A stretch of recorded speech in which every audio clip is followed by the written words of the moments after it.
Sejam bem-vindos a mais um episódio do nosso podcast Corações Católicos.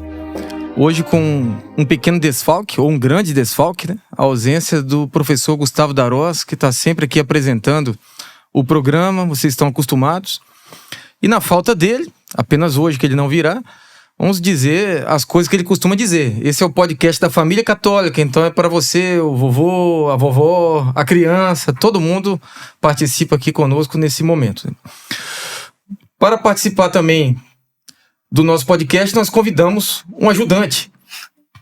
Heitor, pode se apresentar, quem você é, de onde veio?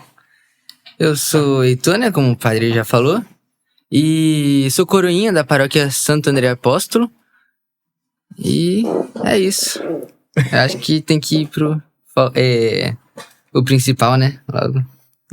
O principal é a presença aqui de um grande amigo meu, um padre muito admirável, né? Um homem inteligente, sério.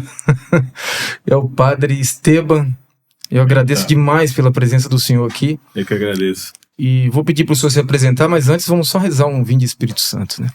Em nome do Pai, do Filho e do Espírito Santo. Amém. Amém. Vinde, Espírito Santo, enchei os corações dos vossos fiéis e acendei neles o fogo do vosso amor. Enviai o vosso Espírito e tudo será criado, e renovareis a face da terra. Oremos.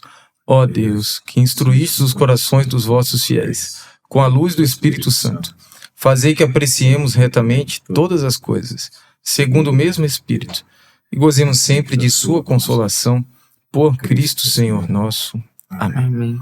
Ave Maria, cheia de graça, o Senhor é convosco. Bendita sois vós entre as mulheres, e bendito é o fruto do vosso ventre, Jesus. Santa Maria, Mãe de Deus, rogai por nós, pecadores, agora e na hora de nossa morte. Amém. Amém. Padre Esteban, pode se apresentar para os nossos espectadores. Padre Esteban Soares Souza, eu sou padre da Arquidiocese de Vitória, já tenho quase 14 anos de ordenação presbiteral, em maio faço 14 anos. A minha origem, eu sou boliviano de nascimento e de pai. E de que lugar lá na Bolívia? Sou de Santa Cruz de la Sierra, maior cidade da Bolívia, né? Faz divisa com, praticamente são 500 quilômetros com a divisa com Mato Grosso do Sul e Mato Grosso também. Na verdade, minha mãe é capixaba, né? Meu pai veio estudar aqui, conheceu minha mãe, se casaram, enfim, é uma história longa, mas eu já moro aqui há 31 anos, eu cheguei com 15 anos de idade, né? Nasci, fui criado lá, tudo lá, e minha mãe voltou para o Brasil em 94, portanto, já quase 32 anos que moro aqui no... Eu tenho mais tempo de Brasil do que de Bolívia já. Exatamente, mais tempo. O senhor sabe que quando eu estava no propedêutico, o senhor foi ordenado, né? Então foi uma das primeiras ordenações que eu pude acompanhar. Uhum. E o senhor no discurso disse assim, citando eu acho que a mãe de Dom Bosco, só começar a celebrar a missa é começar a sofrer. Citou essa palavra. Você tem boa memória, Padre Ricardo. Porque marcou. Que bom, né? Que bom. Nem eu estava lembrando disso agora. Que bom. Bom, é isso aí. Hoje nós vamos conversar aqui sobre o processo de canonização. Como que a igreja chega a declarar que uma pessoa é santa, né?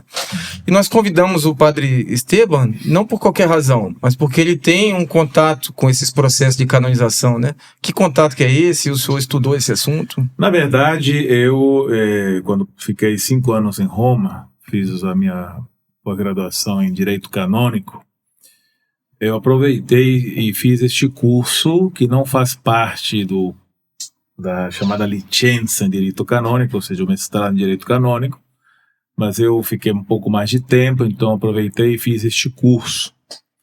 Este curso também me daria os créditos para o doutorado e também pelo curso em si, né, um curso que é feito na Universidade Urbaniana de Roma. Eu estudei na Universidade Lateranense, e este curso eu fiz em outra universidade, um curso de um semestre, 3 vezes na semana, então um curso assim, um pouco extenso, diríamos assim, né? este curso é para ser postulador, é aquele que tem a faculdade de iniciar um processo de canonização. Então, a pessoa acreditada para poder iniciar, né, poder, diante com o bispo local, fazer toda a parte da diocese. Daqui a gente pouco vai falar das fases do processo. Então, para ser postulador na fase diocesana, na sua diocese, né? O senhor é um postulador ou Sim. o senhor só se torna postulador se tiver um processo de canonização? Está habilitado, né? As duas coisas, né? Eu posso ser um postulador porque eu fiz o curso, né? Eu preciso fazer este curso para tornar-se postulador, a menos que talvez haja uma dispensa do bispo, uma coisa do tipo, mas tem que fazer este curso, essa preparação, então eu posso a qualquer momento ser um postulador, né? É aquele que vai tomar um pouco a iniciativa de ver a possibilidade de uma pessoa com fama de santidade, já falecida, poder ser promovida, digamos, a beato, e depois, né, se continuar mais um milagre, a santo, né? Quem acompanha aqui os nossos programas já ouviu falar muito servos de Deus, né? O servo de Deus, Padre Júlio Maria, foi o último podcast. Também a serva de Deus, Florips Dornelas de Jesus, brasileira, né? A Lola. E nós não podemos dar uma explicação mais detalhada do que seja um servo de Deus. Então, aproveita, acho que podemos começar por aí. O que é um servo de Deus? Então, quando uma pessoa, quando se inicia um processo de beatificação, depois a gente pode falar de como acontece todo o procedimento.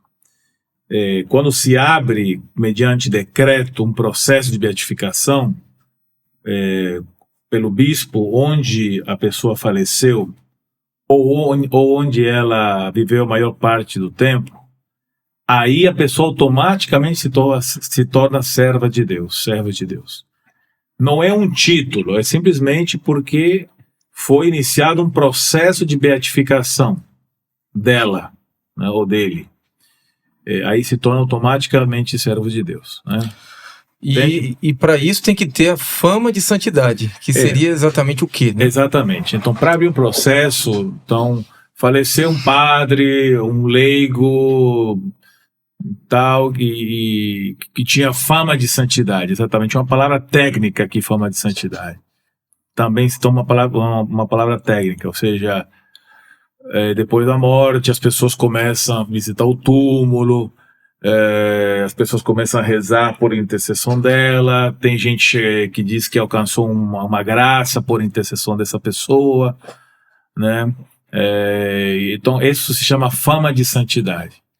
Então as pessoas começam a falar, todo mundo diz, nossa, aquele padre era muito santo, e fala, nossa, como ele faz falta. Realmente, e aí as pessoas começam a lembrar de tudo aquilo que ela fez, como ela foi importante para uma paróquia, por exemplo, né? Para uma comunidade, ou foi um grande pai de família, porque passou por muitos sacrifícios, e foi, etc., e passou por uma doença com muita provação, e morreu com fama de santidade. E a fama de santidade, então, portanto, ela é em vida, mas também, sobretudo, depois da morte, entende? Entendi, mas aí essa pessoa tem a fama de santidade, cabe agora à igreja ver se essa fama de santidade corresponde a uma santidade real, né? Seria isso, né, basicamente. Uma fama precisa ser comprovada, né? A fama é um grande indício que a pessoa, de fato, é santa, mas precisa, então, que se faça o processo, a igreja vai julgar todos os testemunhos dela, talvez pessoas que a conheceram, que ainda estão vivas, ou se ninguém está mais vivo que conheceu aquela pessoa, os escritos dela, ou os escritos sobre ela, né? Então, tudo isso vai ser avaliado, julgado, ou melhor, recolhido na diocese. Por uma comissão? Por uma comissão que o bispo, então, vai montar. Comissão tem que ter três comissões. Comissão do próprio tribunal, que vai acompanhar o processo enquanto tal, a parte mais jurídica, por assim dizer. Tem a comissão histórica, que vai se encarregar, então, de fazer todo o recolhimento dos materiais escritos, dos testemunhos, etc., de primeira mão ou de segunda mão, e a parte teológica. Então, aqueles que vão analisar teologicamente, primeiro, se há de fato fama de santidade. Segundo, se é oportuno iniciar esse processo, porque também a igreja precisa avaliar da oportunidade, né? Em italiano se usa muito essa palavra, l'opportunità, ou seja, se é oportuno, né? Em português, oportunidade não traduz bem, mas então, se é oportuno, se isso vai favorecer... Se convém, né? Se convém, muito bem, perfeitamente. Se convém abrir esse processo. Convém no sentido de que se declarar a essa pessoa, de fato, se comprovar que ela é realmente beata ou depois santa, portanto, ela pode ser venerada, né, como santo, pessoas podem pedir intercessão dela, etc., e se ela vai ser interessante como modelo de santidade para os dias atuais, ou seja, ela precisa é uma pessoa que traduziu o evangelho nos tempos atuais, que conseguiu viver o evangelho de um certo modo, e que isso vai ser interessante para a igreja e para a evangelização. O maior exemplo é o Carlo Acutis, né? Que nunca tínhamos visto um santo de calça jeans. Até quando a gente vê a imagem dele, fica até meio chocado. Assim, vou comprar uma imagem de um rapaz de calça jeans, de tênis, fica até... Não estamos acostumados, né? A ver o santo de túnica, de batina, de hábito, né? Aí você vê um santo de jeans, tênis, né? E etc. Mas é justamente, né? Foi muito oportuno proceder à beatificação deste jovem. Nessa época. E nessa época, né? Então, realmente, para a juventude foi um grande exemplo. Porque o santo é o quê? O santo são duas coisas. Ele é intercessor diante de Deus. Sabemos que o único mediador é Jesus Cristo entre Deus e os homens. Isso não se discute. Mas os santos são intercessores diante de nós. Assim como a gente pede para alguém, reza por mim, por favor, e tal, que não estou bem, reza pela minha mãe, etc. Quanto mais pedir a alguém que já está lá, né, junto de Deus, a sua intercessão. E o outro é serem modelos. São modelos de vida, de pessoas que conseguiram viver o Evangelho, portanto, mostra claramente que é possível viver o Evangelho, é possível praticar as chamadas virtudes heróicas, né, que é verificado para a beatificação e canonização, e que ela viveu o Evangelho no mundo atual, que né, vivendo na realidade atual quando o santo viveu em tempos mais recentes, né? Seria isso, né? E, então você pode ficar bem à vontade para interferir, perguntar, né? A hora que você quiser, qualquer tipo de... então um jovem aqui, né? Com uma outra visão, né? Que pode nos ajudar a... E isso agora, né? Que tem essa organização, mas nem sempre foi assim, né, padre? No começo, como é que fazia para... essa pessoa que ficava só na fama de santidade mesmo, eu acho, né? Bom, então vamos lá. Então, nós sabemos que os primeiros santos são os mártires. Certo. Ok? Então, lembremos que no início da igreja, os mártires, eles eram venerados. Os seus corpos eram recolhidos com muito carinho, eram sepultados. Se celebrava a Eucaristia em cima do túmulo dos santos. É por isso que até hoje nós temos o costume de colocar uma relíquia no centro do altar, chamada Pedra d'Ara, né? Justamente porque a Eucaristia se celebrava também em cima do túmulo exatamente dos santos, porque eram exemplos, como eu falei, né? Intercessores e exemplos. Então os santos eram os mártires praticamente. Depois então começaram alguns não mártires. quando passou o tempo da perseguição romana, etc., começaram a surgir os santos não mártires. Monges, por exemplo. Monges, exatamente. Então, aí a avaliação já era não tanto do martírio, como mais das virtudes heróicas, até hoje. Então, nós temos santos mártires e santos confessores.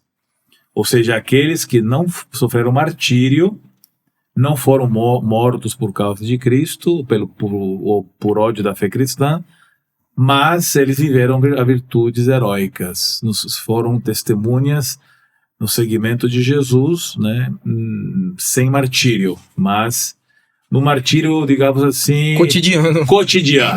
Não deixa de ser um martírio, sim, mas um martírio cotidiano, exatamente.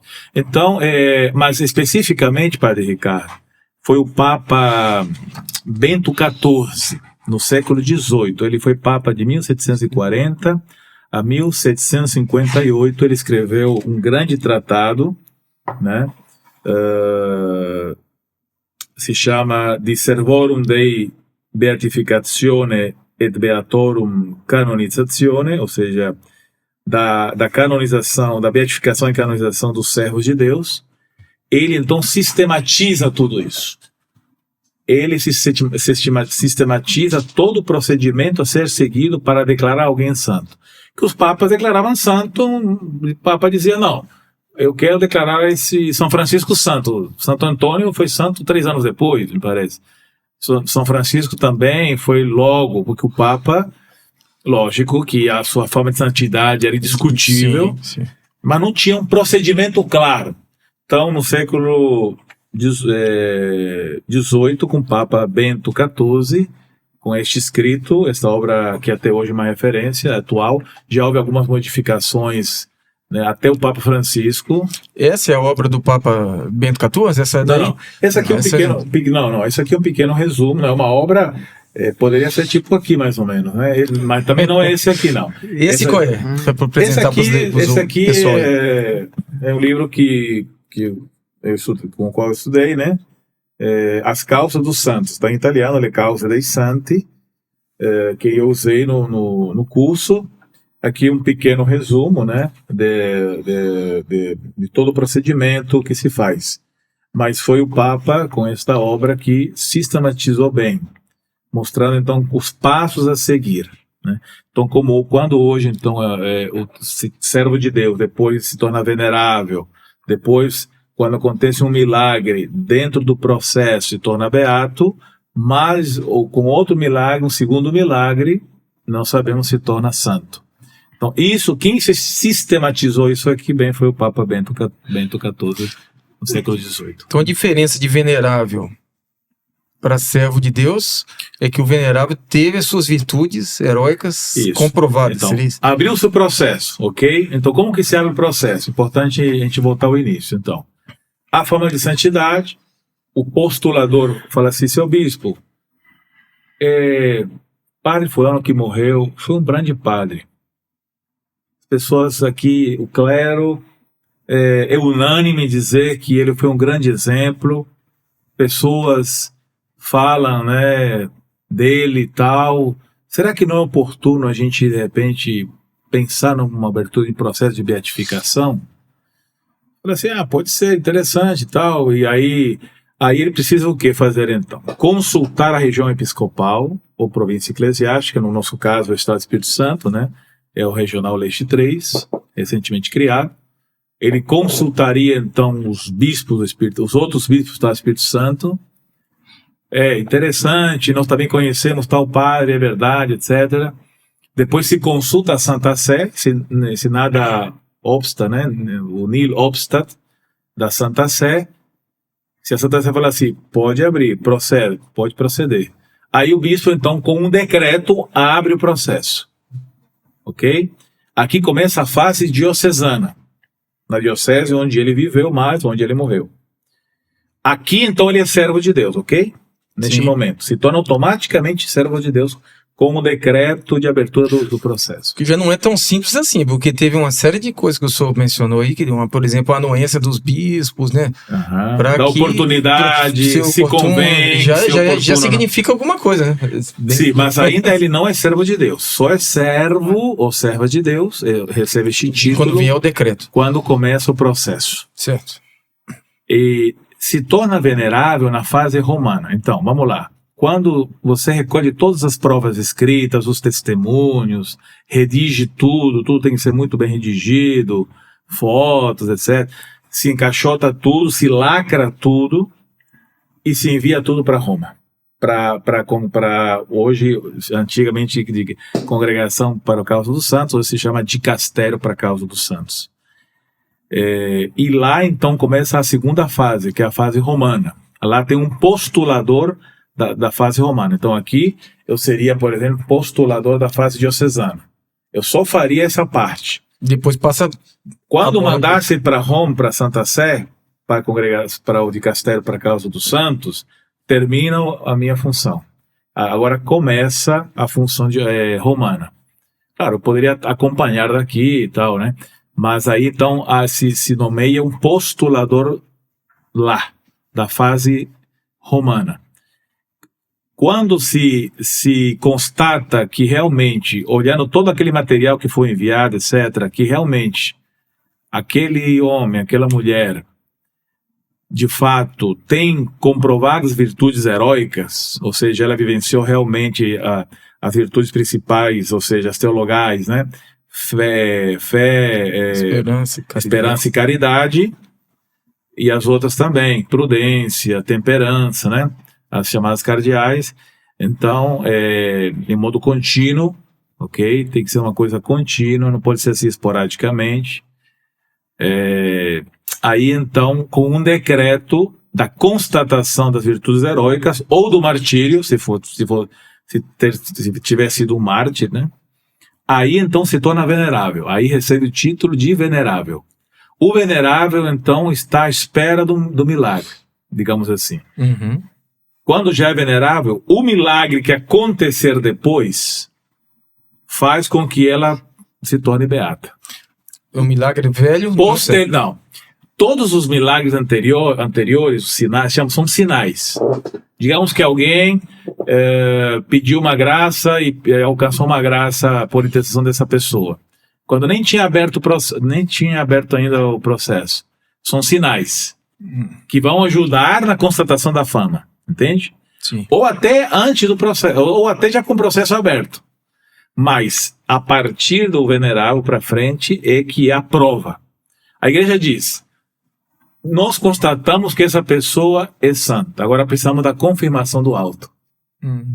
Então, nós podemos dizer assim, ela é santa com certeza. Ou seja, ela viveu a santidade, né? A santidade pertence a Deus, logicamente, né? Deixamos sempre claro isso.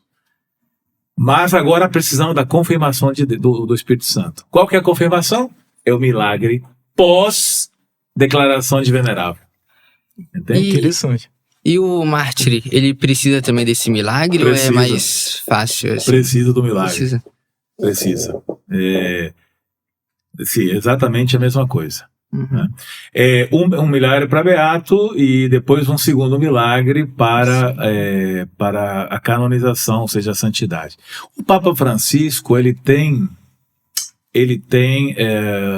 pela autoridade, né, que ele tem como Romano Pontífice, ele teve 2 casos que eu sei que ele pulou essas etapas? Pulou a etapa, digamos assim, ele... como se diz, exatamente, pulou a etapa do segundo milagre. Dispensou dispensou o segundo milagre, por exemplo, no caso de Anchieta. Anchieta foi beato por muito tempo, nós sabemos disso, muito tempo. Aí o Papa, então, dispensou o segundo milagre. Já canonizou logo, né? Exatamente. Então, pela sua autoridade papal, ele falou, não, ele é santo e pronto, final. E veio a sua canonização em 2015.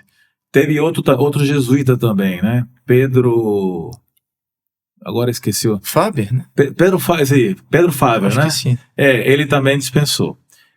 Porém, ele falou que nunca dispensaria da beatificação. E também ele fez assim, em alguns casos, tá? Não é que fez em todos os casos a dispensa do segundo milagre, não. Só que eu sei, foi no caso do Anchieta e do Faber. Né? Tem que confirmar esse sobrenome aí. São dados que depois confirmar. Mas ele deixou claro que não dispensaria jamais do primeiro milagre, não. Ou seja, para virar beato, né? Em poucas palavras, entende? Isso não seria uma quebra do regulamento, não? Porque tem o padrão, 2 milagres e o Papa canoniza com 1. Não estaria quebrando a regra? Quem fez a regra foi o Papa Bento XIV, um Papa. Então, outro Papa pode quebrar a regra, né? E praticamente porque são regras eclesiásticas, não são de direito divino. O que o Papa não pode mudar são as leis de direito natural e divino. Mas as leis, normas eclesiásticas, o Romano Pontífice pode mudá-las quando ele achar necessário, entende? São leis para dizer que um milagre para ser beato e outro para ser santo são regras puramente eclesiásticas, não é de direito divino ou natural. E existe algum caso de descanonização, digamos assim? Viu? O pessoal não fez direito aqui essa etapa, vamos voltar. Né, como tem a declaração de nulidade de um matrimônio, eles vão falar, isso não foi... Eu nunca vi. Eu nunca vi. Porque houve todo um processo, né? Ou seja, se tiver... Por isso que tem que ser feito o processo, e é longo, com muita pesquisa. Tem até o promotor de justiça, me parece que faz essa parte do advogado do diabo, né? Existe mesmo o advogado do diabo? Então? Não existe esse termo, né? Mas existe sim aquele que vai tentar dizer assim, não, mas vamos... Sim, mas alguns dizem que ele era meio nervoso. Então tem que ver isso aí. Alguns dizem que às vezes ele era intolerante. Então tem que pesquisar melhor isso aí. E isso na fase diocesana ou lá já? Nas duas, né? Nas duas. Pô. Porque quando você recolhe tudo aqui, você vai recolher as coisas boas, mas também, porventura, algum testemunho contra ele. Entende? Mas isso aí também pode ser entendido como perseguição, etc. Né? Então sempre vai ter gente que fala assim, não eu acho que ele não é santo, porque pessoas disseram isso dele, etc. Mas o conjunto da obra vai falar. Né? Não é um fato específico. Ou seja, o saldo é positivo. Há muito mais virtudes que vícios, digamos assim, se fosse o caso, né? Porque esses comportamentos foram esporádicos, ou foi talvez, constatou-se que foi difamação, uma invenção, né? Alguém difamou, né? Sim. E tal, mas Santo Agostinho e tantos santos não foram grandes pecadores, depois se converteram, então, quer dizer, pode acontecer, mas a pessoa viveu por um tempo razoável as virtudes, não precisa ser santo desde o nascimento, mas...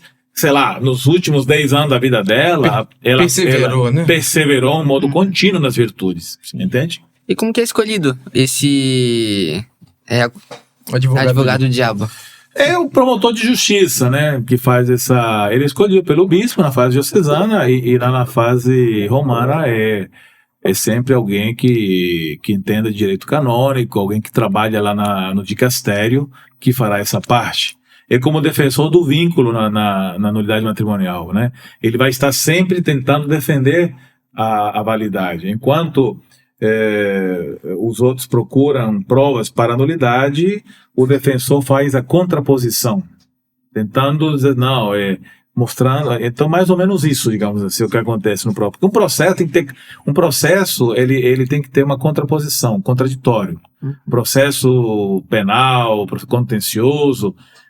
também aqui, um pouco analogicamente, embora não é um contencioso, nem nada, mas existe um certo contraditório que se estabelece justamente para provar. Tem que passar pelo fogo, né? Tem que passar e para que realmente, para que não se chegue a um erro na constatação. E por isso que existe o milagre, porque o milagre é quando se pede realmente, tem que ter um nexo de causa e de tempo, ou seja, alguém lá que estava desenganado, claramente com já nada a se fazer do ponto de vista da medicina, etc., digamos assim, Aí alguém apresentou um santo, ela rezou, pediu a sua intercessão, aí logo a pessoa, sei lá, um dia depois, automaticamente a pessoa ficou curada. Então há um nexo claro entre a oração por intenção daquela pessoa, daquele venerável ou daquele beato, ok? E a cura que veio, que não tem explicação médica para aquilo, né? Carlo Acutis foi isso, né? Era uma má formação da criança lá do órgão, não sei se do era... pâncreas, parece. Do pâncreas, que era totalmente... De repente, o pâncreas estava perfeito, ou seja, é uma mudança física, né? Como se diz assim. Então, ali não tinha como não dizer que houve algo sobrenatural. É por isso que então a igreja espera uma confirmação do alto, para ter a certeza plena, né? Pede de Deus que Deus confirme que ele quer aquela canonização, né? E o milagre é exatamente para isso, né? Exatamente. Sim. E o milagre também tem que ser constatado. É um processo também. Existe o processo de constatação clara do milagre. Existe peritos que vão analisar o milagre. Tem a parte dos médicos, se for o caso de uma sanação, de uma cura, né? Dos médicos, mas não necessariamente pode ser cura, pode ser outras coisas. Mas quase sempre é cura, ok. Os médicos, os laudos, pelo menos outro parecer de um outro médico, de um terceiro médico. E depois também teologicamente. Então, assim como há toda uma análise da vida da pessoa, também do próprio milagre acontecido, para realmente ter a certeza de que aquilo não tem explicação humana para aquilo. Sim. E não basta que seja um milagrezinho, não, vamos dizer assim, né? Porque tem esses... Eu tinha uma enxaqueca, agora parei de ter. Não. São coisas... Tem que ser uma coisa muito clara, né? Porque são bênçãos essas, né? Deus pode me livrar de uma enxaqueca, mas não vai servir para causa de canonização. Não. Tem que ser realmente algo sobrenatural, que não tem explicação científica. Ele fala assim, humanamente isso aqui é impossível. A pessoa ter ficado curado, a ciência não explica como que ela se curou daquilo. Não existe nenhuma explicação, nenhuma possibilidade humana para aquilo. Estava até pensando nesse evangelho que teve agora por último da ressurreição de Lázaro, né? Que Nosso Senhor ressuscitou ele 4 dias depois da morte. Hoje o médico aí, com 10, 15 minutos, vai fazer as manobras de ressuscitação e consegue trazer a pessoa de volta, né? Então, se Nosso Senhor tivesse feito aquela cura, aquele milagre, aquela ressurreição com 10 minutos, mas isso aí qualquer médico faz, né? Mas com 4 dias só ele, né? Então, mais ou menos... Porque na visão judaica, 4 dias a pessoa estava morta mesmo, né? Por isso foi 4 dias, né? Porque com 4 dias... Mas aí é uma questão não tanto científica, né? É porque eles achavam que até o 3º dia a pessoa não estava totalmente morta, né? Não porque... Não tanto do ponto de vista médico, porque não tinha tanto conhecimento, né? Sim. Mas do ponto de vista religioso, né? No quarto é como se a alma, digamos assim... o sopro de vida, o último suspiro, o sopro de vida saísse de vez no 4º dia, né? Então é a certeza de que realmente aquele sopro de vida... A morte acontecida mesmo. Aquele sopro, né? Aquele ruar não está mais ali, digamos assim, né? Enfim. E o senhor acompanhou algum processo de canonização mais de perto? Tem alguma lembrança ligada a isso? Então, Padre Ricardo, eu não tive ainda a oportunidade de apesar que eu fiz o curso, de poder trabalhar numa causa de beatificação como postulador. Eu tenho alguma coisa em vista, né, na arquidiocese, mas eu não posso revelar agora, se ainda preciso conversar e tal, pesquisar um pouco mais, mas ainda não tive essa oportunidade. Quando eu fiz o curso, eu fiz o trabalho de um padre, analisaram um pouco as virtudes heróicas de um padre italiano, né? Cujo processo já estava na fase romana, então eu tive a oportunidade de analisar um pouco a sua vida. Fiz um trabalho nesse sentido, né? Um pouco analisando os fatos, respondendo perguntas, um pouco aquilo que se faz, aquilo que mais ou menos se faz na apostolação. Esse padre já era venerável, no caso? Não, estava para ser declarado. Eu acho que ele ainda era servo. Não, acho que era venerável, sim. Me parece que já era venerável. Sim. na fase romana. Então ainda não tive essa oportunidade, gostaria de ter a oportunidade de poder, uma coisa que quem sabe, né, Deus nos agracia aqui também na nossa diocese, de poder ter alguém assim, mas eu acho que temos algo em vista aí, mas vamos pensar e conversar, rezar e conversar com as autoridades aí. É bom saber isso até.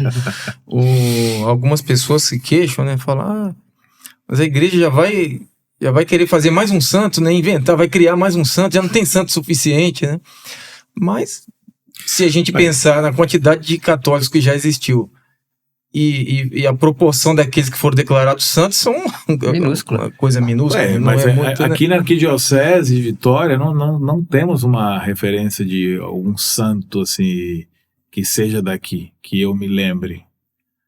Tá, temos Anchieta, mas Anchieta não é daqui, era português, espanhol, sei lá, espanhol, né? Morou aqui, passou por aqui, mas assim, não Frei temos... Pedro Palácios. Então, mas são bem antigos, né? Bem antigos, né? Então não temos uma referência de alguém atual. Então seria conveniente, oportuno, se realmente tiver alguém, de ter um beato nosso, né? Assim como Nhaxica, né? Lá em Minas Gerais, Padre Victor, né? Aquele padre negro, né? Beato também de Minas Gerais. Aqui no Espírito Santo, na nossa arquidiocese, de modo mais específico, não temos, que eu agora me lembre. Então seria oportuno ter, porque o beato, ele, mesmo que ele não consiga avançar para a santidade, digamos assim, ele tem o seu culto total no lugar onde ele foi beatificado. A diferença do beato para o santo, isso é importante para as pessoas entenderem. Qual a diferença do beato e do santo, então, afinal de contas? O santo é mais santo que o beato? Não. É simplesmente porque o beato, seu culto se reduz ao local onde ele viveu, onde ele atuou. Ele não pode ser cultuado, digamos assim, em um outro lugar distante daquele lugar, né? Ou se reduz àquela congregação religiosa. Se ele for religioso de uma congregação, vai se reduzir àquela congregação, àquela ordem. Ou se tiver talvez um grupo de devotos ali, né, alguma coisa, não sei, né? Fica ali. Pode-se pedir uma licença especial do Papa para que ele possa ser colocado como padroeiro de uma paróquia, de uma comunidade em outro estado, por exemplo, né? Nhaxica é mineira, não é capixaba. Nós queremos, porque tem alguns mineiros que chegaram, sei lá, e eles... Está se fundando uma comunidade eclesial. Padre Eustáquio, aqui, né? Padre Eustáquio, por exemplo, né? Exatamente. Então, provavelmente se pediu uma licença para poder ter uma paróquia dedicada ao beato Padre Eustáquio.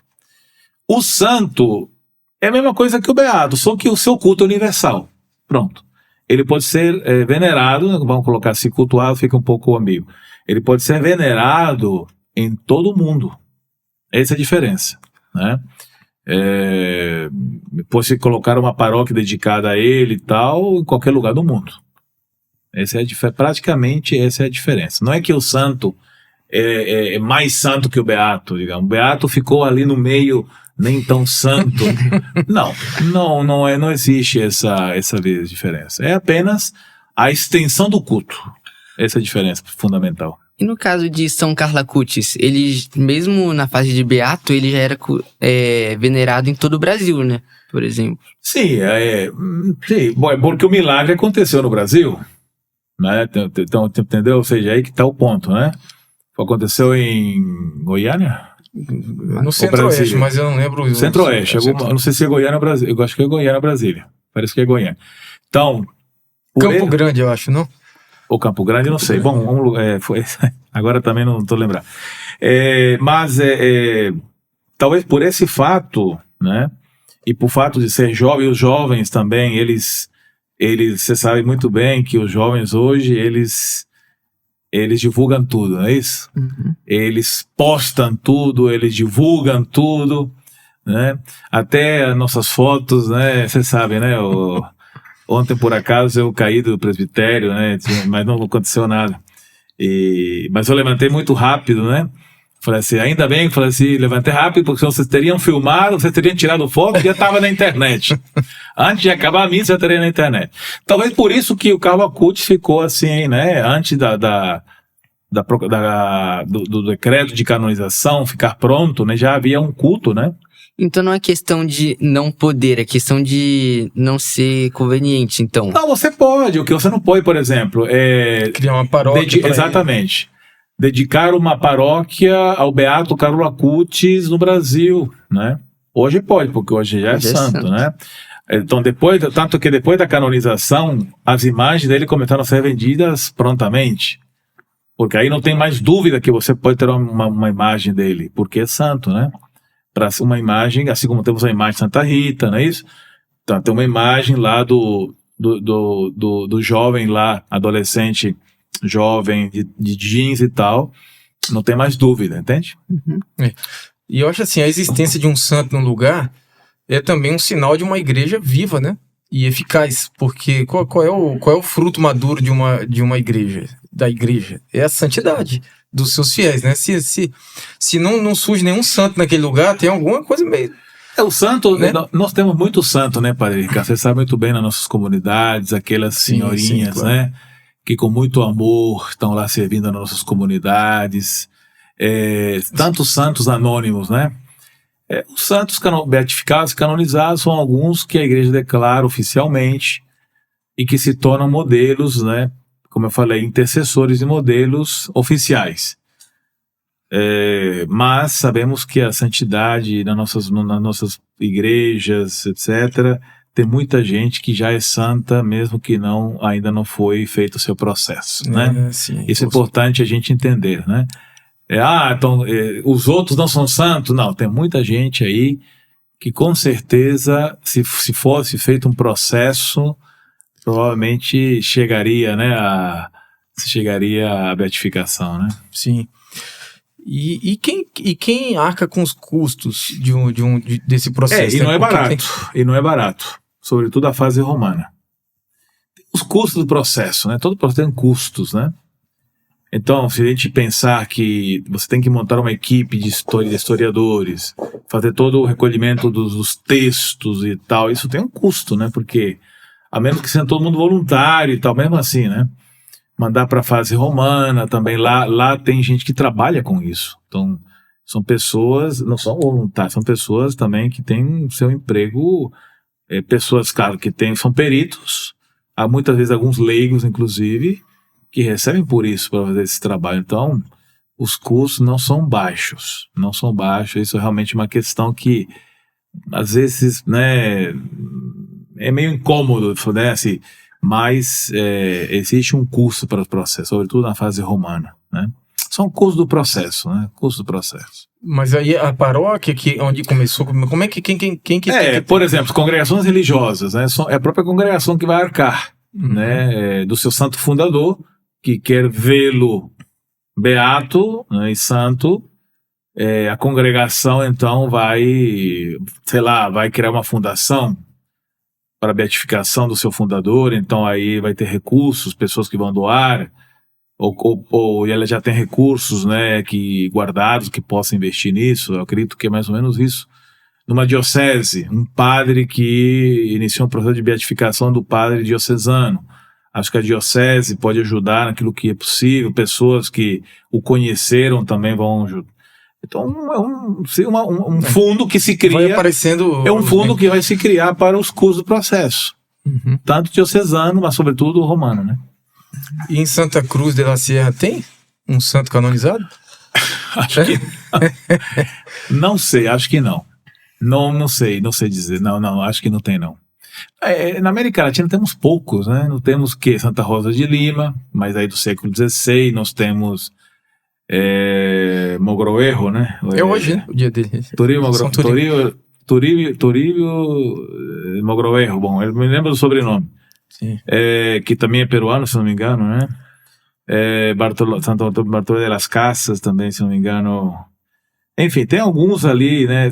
Juan Diego mexicano, né? Que também não tem tanto tempo que foi canonizado, né? O índio que teve a quem apareceu na Senhora de La Virgen de Guadalupe, né? Mas temos poucos, né? De verdade Bom, temos os santos brasileiros, lembremos, aqueles que foram martirizados lá Rio Grande do Norte. no Rio Grande do Norte, né? São beatos. Não são santos, né? São beatos, se não me engano. Ou já são santos. Eu acho que santos. Já são santos. Então, os santos, né, que foram martirizados. Temos os 3 jesuítas também, que todos eram europeus, mas morreram ali na região do Paraguai, na fronteira com o Paraguai e Brasil. Enfim. Santa Dulce, né?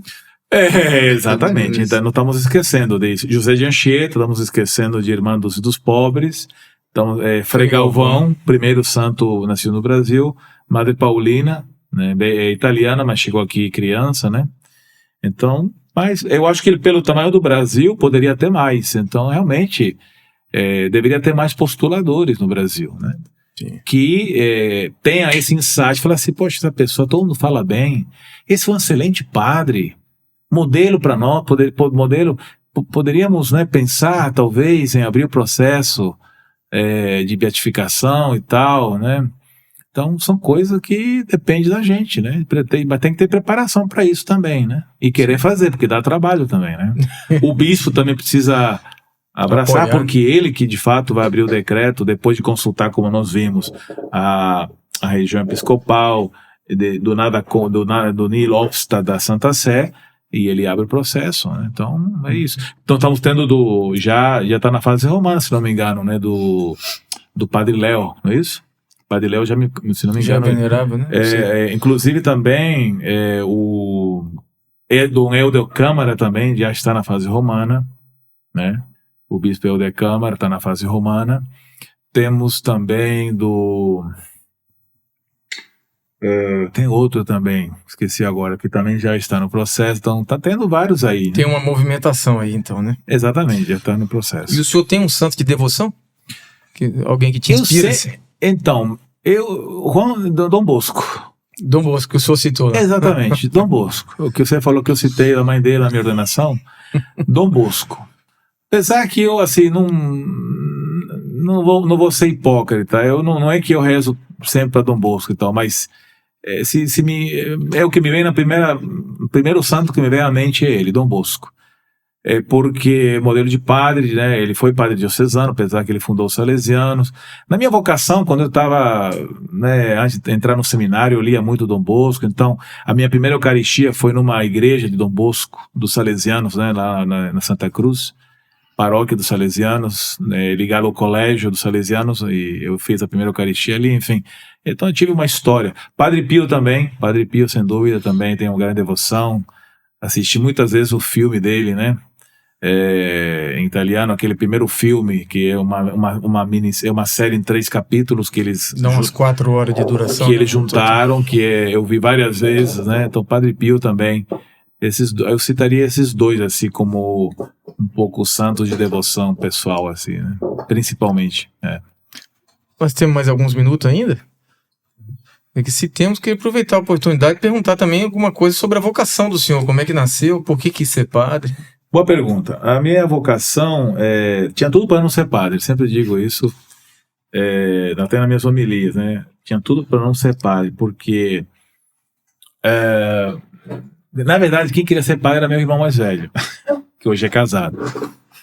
Ele sempre falava que eu queria ser padre e eu queria ser astronauta. Então era uma coisa. E eu também, assim... Já gostava do céu, né? Então eu já estava pensando no céu, Eu estudei em colégio de freira das Irmãs Franciscanas Angelinas, lá na Bolívia, e com os maristas, né? Isso tudo antes de vir para o Brasil, até os 15 anos. Mas eu era um menino muito bagunceiro, era muito levado, pintava e bordava muito. Realmente eu fui expulso do colégio das freiras, pra você ter uma ideia, né? Chegou um ponto que não, aqui não entra mais, não queremos mais, né? Eu pintava muito, bordava muito, era muito inquieto, enfim. Também como adolescente, também era muito brigava muito na rua e tal. Eu fazia taekwondo, então assim, tinha tudo para não... Mas de repente, eu estudava no Marista. Aos 14 anos, falei com um melhor amigo meu, rapaz, eu quero ser irmão marista. Que? Vou ser irmão marista. Falei com ele, estava lá ainda, aos 14 anos. Não ia muito para a paróquia para ir para missa. A missa era mais no colégio, né? Fazia as missas lá no colégio mesmo. Então não ia muito para uma paróquia e tal. Não tinha uma comunidade de referência. Mas eu queria ser, mas eu falava de verdade, que assim, me veio essa vontade, que essa mamãe. Quando eu vim para o Brasil, esqueci um pouco da ideia, terminei aqui o ensino médio, né? Fiz o 2º e 3º ano aqui. Pensei em fazer medicina, estudar medicina. Cheguei até a fazer o vestibular, mas aí vi depois que não. Aí conheci uma congregação em Salvador e fui para lá. Fui com 17 anos. Aí foi quando começou tudo, né? Aí fiquei 5 anos, voltei, depois entrei no seminário aqui da Arquidiocese e ordenei em 2012, né? Com 33 anos de idade. Então, assim, a minha vocação é meio estranha por isso, né? Até meus amigos da Bolívia, quando souberam que eu estava no seminário e tal, queria ser padre, falaram assim, mentira, isso é besteira, isso é brincadeira.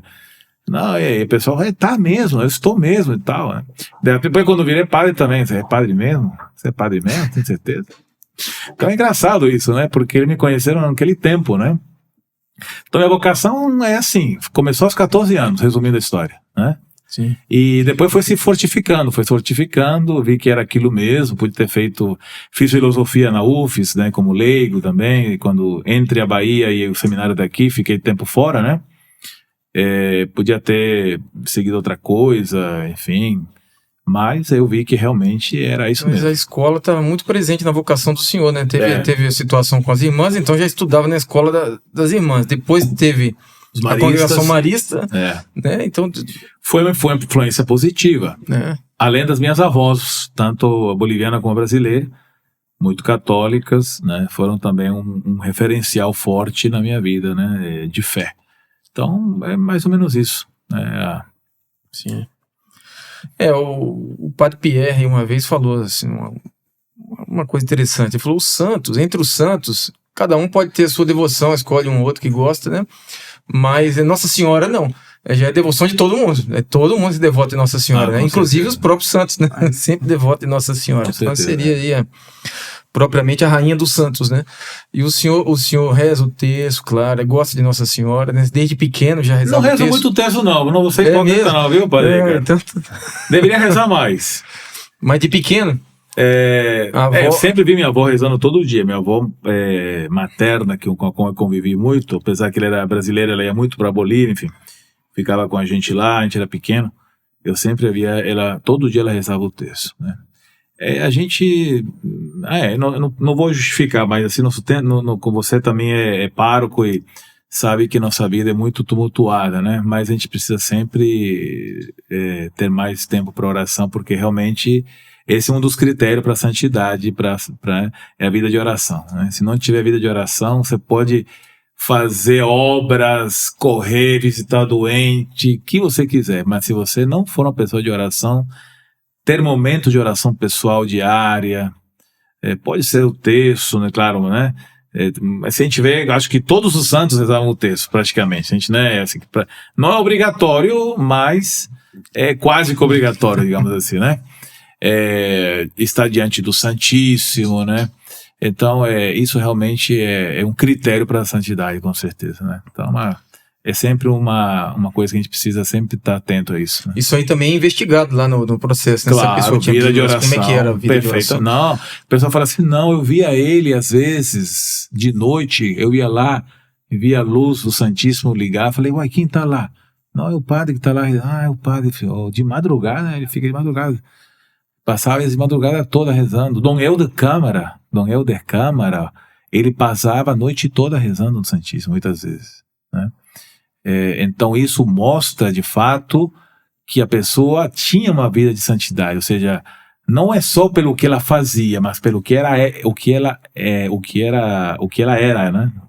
Que a pessoa era de fato no interior, lá no interior, exatamente. Então a santidade é isso, não é fazia muita caridade, tá? Mas a rezava, né? Não, nunca. A pessoa até falava que rezar, não precisa rezar tanto e tal, não sei o quê, né? Não é santidade, aí, apesar que... É uma boa vontade, né? Não santidade. Sim, de repente a pessoa até fazia muita coisa boa, mas tem que ter vida de oração.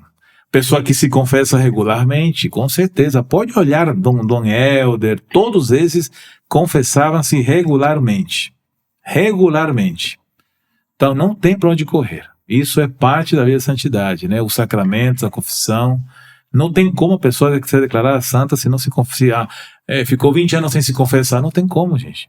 Especialmente a confissão, né? Porque sem a confissão a gente estaria em situação, vamos dizer, irregular com Deus, né? Primeiro, já pelo tempo de não confessar, já mostra que a pessoa ou ignora o sentido do que é aquilo, ou ela acha que não precisa. Então já é um sinal de soberba, né? Uhum. É um sinal de soberba. Ou de, no mínimo, ignorância. Mas quase sempre também de soberba. Confessar pra quê?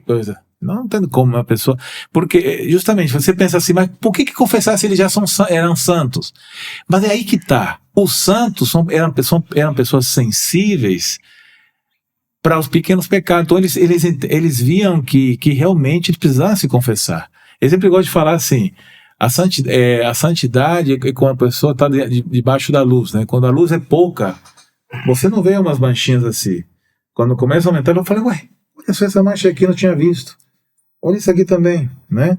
Porque a luz é forte. Então, a mesma coisa a pessoa santa, a pessoa que está na presença sempre de Deus, que conhece, lê muitos evangelhos, reza muito texto, como você falou, ela vai percebendo coisas que são pecados que ela achava que não tinha nada a ver. Então, não significa cair no escrúpulo, né? Ser uma pessoa escrupulismo, ser uma pessoa muito escrupulosa, né? Isso também é negativo, né? Tem que ter cuidado com isso também.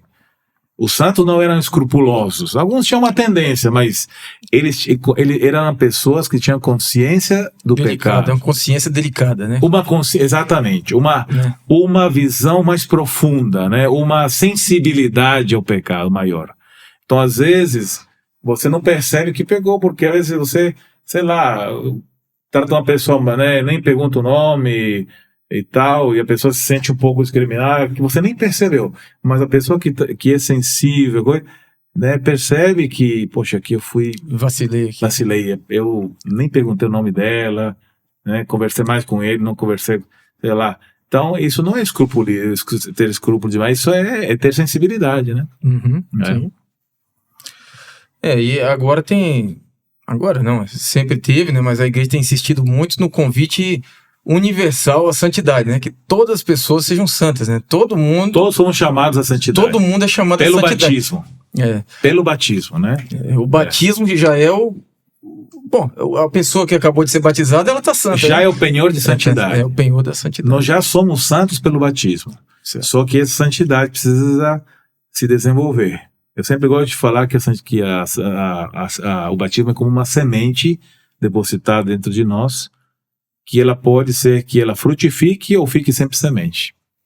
A semente é potentíssima, poderosíssima, mas se não for cultivado através da educação cristã daquela pessoa, ou a pessoa também não se abrir, a semente ela pode morrer com a semente lá, sem ter brotado. Os santos foram pessoas que deixaram, né, se deixaram alcançar pela graça de Deus, porque a santidade, antes de tudo, é graça do alto, é dom de Deus, mas é também um esforço humano, uma abertura humana. Então a semente deles desabrochou, cresceu, tornou-se uma planta, uma árvore, e uma árvore que deu muito fruto. Então os santos é exatamente isso, mas a semente deles é a mesma nossa. Então todos nós temos a potencialidade de sermos santos. Não fazer a mesma coisa que fez Padre Pio, não é isso. Ou de fazer ou ser um outro Carlo Acutis. Talvez você vai ter outra vida, do seu jeito. Mas ser santo no lugar onde Deus te colocou, no país que você nasceu, com a profissão que você escolheu, seja sendo um advogado, um médico, seja o professor, sendo padre, sei lá, né, sendo um solteiro, de repente não escolheu o casamento, enfim. Em qualquer situação de vida. Qualquer situação, né? Aproveitando a frase do Padre Ricardo, né? Ele falou que a igreja sempre disse que todos podem ser santos. Mas o Concílio Vaticano II, ele deu uma incentivada, né? Para leigos. Mostrou que a santidade nasce do batismo. Então, onde que se fala dos santos no Concílio Vaticano II? Na Lumen Gentium. A Lumen Gentium fala de quê? Da igreja. Então, a santidade é entendida dentro do conceito de igreja. Santa Igreja Católica. Então, um santo é um filho da igreja. Tem que entender isso. Ele não está separado da igreja. Então, não é um herói. Muita gente pensa que o santo é herói. Não é herói. Você pode ser um herói, mas não santo. O que é um herói no mundo grego? Aquele que dava vida, o corajoso. Aquele que lutava até a morte por uma causa. Aquiles, né? Cuja glória, né, foi cantada por Homero, etc. Isso é um herói. O santo não é herói. O santo é aquele que deixou-se tocar pela graça de Deus, viveu o seu batismo, né, e Deus fez tanta coisa através dele, na fraqueza dele, mas se deixou ser tocado e foi um canal da graça de Deus. Então tem que ter cuidado. Quando fala virtudes heróicas do santo, não é que ele é herói, entende? É porque o tempo pode confundir. Então, é muito sutil a diferença entre um santo e um herói. Ele pode ser um mártir. Um mártir não é um herói. Fala assim, não, eu vou lá, vou enfrentar, vou falar mesmo da corrupção e tal, e pode me matar se quiser aqui, né? Aí, morreu o cara lá. Isso não é ser mártir, não. Isso é ser imprudente, né? Aí o cara... Não, porque ele está colocando o acento o quê? Nele. Eu fui lá, enfrentei, eu denunciei. Não necessariamente santidade, isso é soberbo, a pessoa está se exaltando. O mártir é quando, tudo bem, tem um momento em que se fecha o cerco. Ele evita o martírio. O mártir não é aquele que persegue o martírio, ele evita o martírio. Mas chega uma hora que ele não tem escapatória, assim como Jesus também não tinha escapatória.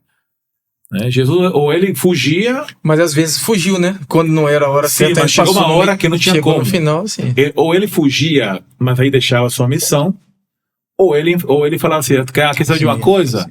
Então vou mostrar para você quem eu sou. Mas aí ele não teria vencido o mal, porque ele venceu com o perdão, não com a força, né? Então, o martírio, por isso que o martírio tem que ser pesquisado. Realmente foi martírio. Não, mas ele deu a vida. Ele deu a vida, falava da injustiça, ou falava não sei o quê, e mataram alguém. Mas calma aí. Tem que pesquisar, tem que ver realmente como foi o contexto do martírio, qual foi, alguém presenciou, quais foram as últimas palavras. Santa Maria Goretti, por exemplo, ela perdoou lá o rapaz que tentou violentá-la, né? Fernando era o nome dele, se não me engano. Alessandro, não pode, é pecado. E ela lutou, ele esfaqueou, né, não conseguiu fazer nada. E ela ficou ainda 3 dias viva, se não me engano, 2, 3 dias viva. E ela perdoou. Eu falei, eu te perdoo, Alessandro. Eu perdoo, Alessandro. Então, olha só, tem todas as características do martírio. Morreu por causa da fé em modo indireto, para defender um valor da fé, da castidade. Dizendo assim, isso não pode, é pecado. Então, então não é diretamente pela fé, mas indiretamente pela fé. E perdoou o seu algoz, né? Talvez como Jesus fez na cruz, né? Sim. Entende? Então, claramente o martírio. Né? Talvez o santo tenha um tipo de heroísmo invertido, vamos dizer assim, né? O herói popular, ele derrota os seus rivais, né? E o santo é um herói no sentido de derrotar-se a si mesmo, né? Os seus vícios, as suas más inclinações, né? Virtudes heróicas nesse sentido, eu acho, né? De ser firme, perseverante, se esforçar para corresponder à graça de Deus, né? Claro que sim. Né? Nesse sentido, talvez. Mas claro que também os santos eram pessoas corajosas. Né? Sim. Irmã dos pobres, ela ia lá pedir pelos pobres, cuspia uma vez alguém foi pedir, o cara cuspiu na mão dela, né? Falou, então tá bom, agora você já cuspiu, agora então me dê para os meus pobres, então. Então, assim, eram pessoas que, nesse sentido, tinham uma coragem, assim, entendeu? Coragem de enfrentar também, de falar, né? Como Dom Helder Câmara, né? Quando falava a luta pela justiça, sem cunho ideológico, claro, né? Isso vai ser provado, né? Se realmente ele for canonizado, vamos ter a certeza de que a inspiração dela era Deus, e não uma inspiração política, né? Ideológica. Então, Dom Oscar Romero já é santo, né? Mas muitos nunca pensavam que ele poderia ser. Mas, claro, então se comprovou e veio o sinal do alto com o milagre de que, de fato, ele foi uma pessoa santa. Então, mas foi uma pessoa corajosa também. Só que ele entende que, ou seja, aquela coragem como profeta, igual um profeta, né? O profetismo do Antigo Testamento, Amós, né? Vacas de Bazã, quando falou lá para as mulheres ricas lá do Reino do Norte, né? Vacas de Bazã, né? Então, o santo também pode falar forte, falar mais inspirado por Deus. São João Batista. São João Batista, raça de víboras, né? Claro, o santo também vive num contexto, isso tem que ser levado em consideração também, ou seja, ele vive num contexto cultural. Padre Pio também dizem que era, de vez em quando ele falava forte, expulsava as pessoas, sai daqui, não sei o quê. Quer dizer, ele era um italiano do sul da Itália e daquela época, né? Então, se fosse hoje, talvez não faria isso, culturalmente falando. Então, isso não tira a sua santidade, porque o santo vive num contexto social, é fruto do seu tempo, entende? Então, tudo isso é analisado no processo. Então, tem que relevar um pouco essas questões, porque ele é filho do seu tempo, né? Filho do seu tempo. E da sua cultura, né, no caso. Bom, padre, vou deixar aqui uns presentes pro senhor, então. Obrigado. Aqui nesse momento, antes da gente encerrar. A gente, nesse apostolado Corações Católicos, tem também uma pequena editora. E aqui nós publicamos 3 livros até hoje. Um é uma tradução de uma obra de um cardiologista italiano que estudou os milagres eucarísticos à luz da ciência, né? O que realmente foi, o que realmente houve de resultado laboratorial e tal, e o que se pode deduzir disso, né? Então é um trabalho científico já interpretado também. Ele até fala assim, é uma bioteologia, ele usa esse termo, né? Obrigado. Aqui é o Rosário com a beata Sandra Sabatini. A minha irmã, ela é muito devota dessa beata. Ele mesmo é beata ainda, é da Itália, minha irmã aqui no Brasil, mas é devota, né? E ela se empenhou então para publicar esse livrinho. Essas traduções foram feitas pela minha irmã e por mim, conjuntamente, né? Os dois. E tem um livrinho de criança, mais para criança, adolescente aqui, que eu mesmo escrevi. Esse aqui eu já ouvi falar quando você lançou, mas não tinha ainda, não tinha recebido. Não.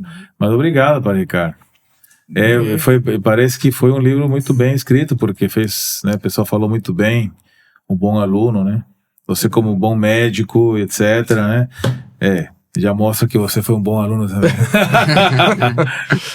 E é isso. Desejo para o senhor santidade de vida. Outro dia li de novo um trecho da Presbyterorum Ordinis, que é muito bonito, que diz assim que o padre... diz 2 coisas bonitas sobre a santidade do padre, né?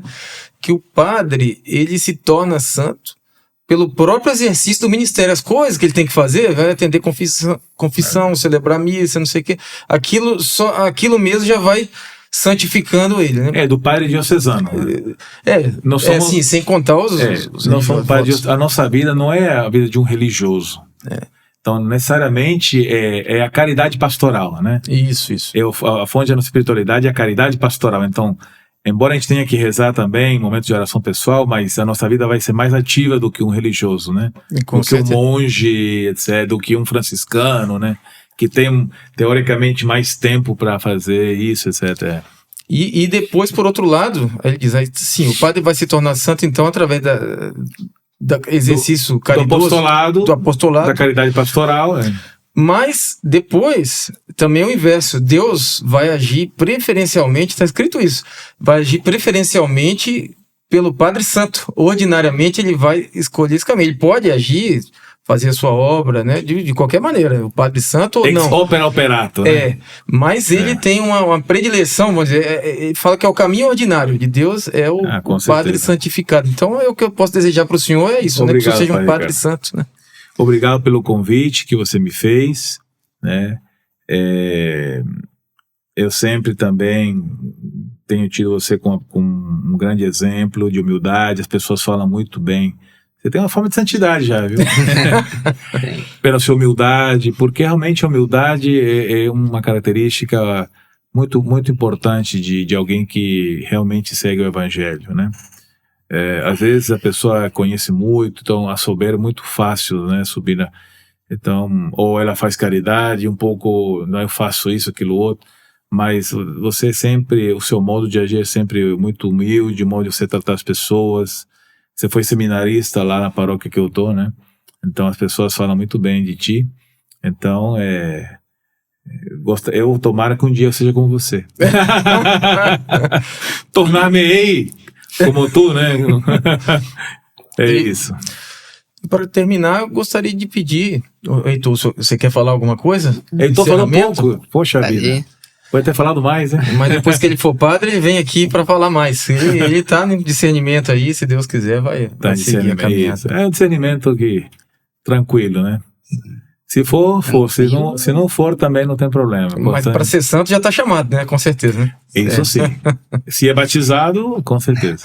E com certeza é batizado, né? Evidentemente. Eu gostaria que o senhor deixasse uma mensagem final para quem está assistindo, acompanhando e uma bênção, né, para nós aí. A mensagem que deixaria é conhecer mais, né? Nós católicos ainda conhecemos muito pouco. Conhecer mais, porque hoje se julga muito na internet, se fala mal de muitas coisas, sem conhecimento de causa, né? Então é preciso conhecer mais os fundamentos, né? Não basta também ver vídeo na internet. Isso aqui é um vídeo na internet que está acontecendo aqui, de certa maneira. Mas, assim, um podcast é um diálogo, né? Então é melhor do que um monólogo, né? Que a pessoa fala e diz que sabe e tal, mas não então é preciso vivenciar, né? Então o que eu deixaria como participe você que é católico, que é cristão, participe sempre da sua paróquia, da sua comunidade, né? É lá que você vai viver a santidade no serviço, tocando. Se você é um músico, ajude na música. Se você tem o dom de ensinar, seja um bom catequista, pai de família, viva a sua santidade no dia a dia, né? Na difícil convivência, muitas vezes, no matrimônio, feito de renúncias, né? Na educação dos filhos, tudo isso você está vivendo sua santidade. O santo não é somente o padre, não é somente a freira. Nós vimos Carlo Acutis, um jovem santo de calça jeans. Então você que vive a sua santidade, né? Como ser santo no trânsito, né? É um desafio. Quem conseguir não xingar, né? E conseguir não fazer uma besteira, né? Durante uma semana no trânsito, já está sendo santo, viu? E herói também. Um herói. Além de santo, herói, né? Não xinguei ninguém, não fechei ninguém, né? E tal, o cara me xingou, mas vai com Deus, né? Deus abençoe, né? Não retruquei, né? Então, isso já, tive paciência e tal, né? Enfim, isso já são coisas muito... Então, a mensagem é essa, é santidade na nossa realidade, no nosso Brasil, né? Feito com todos os desafios que nós estamos vivendo atualmente. Então, santidade é isso. Então, procurar conhecer e vivenciar, né? Então, tem que ser as duas coisas, conhecimento, leitura e vivência, isso. O senhor pode dar a benção para nós? Ok. Então pedimos a intercessão da Virgem Maria, Mãe de Deus, neste tempo ainda de quaresma que nós estamos vivendo, que ela possa nos conduzir a celebrar melhor a Semana Santa, depois a Páscoa, depois ela que nós celebramos no Senhora da Penha. Então, pela intercessão da Nossa Senhora da Penha, que pedimos a sua bênção.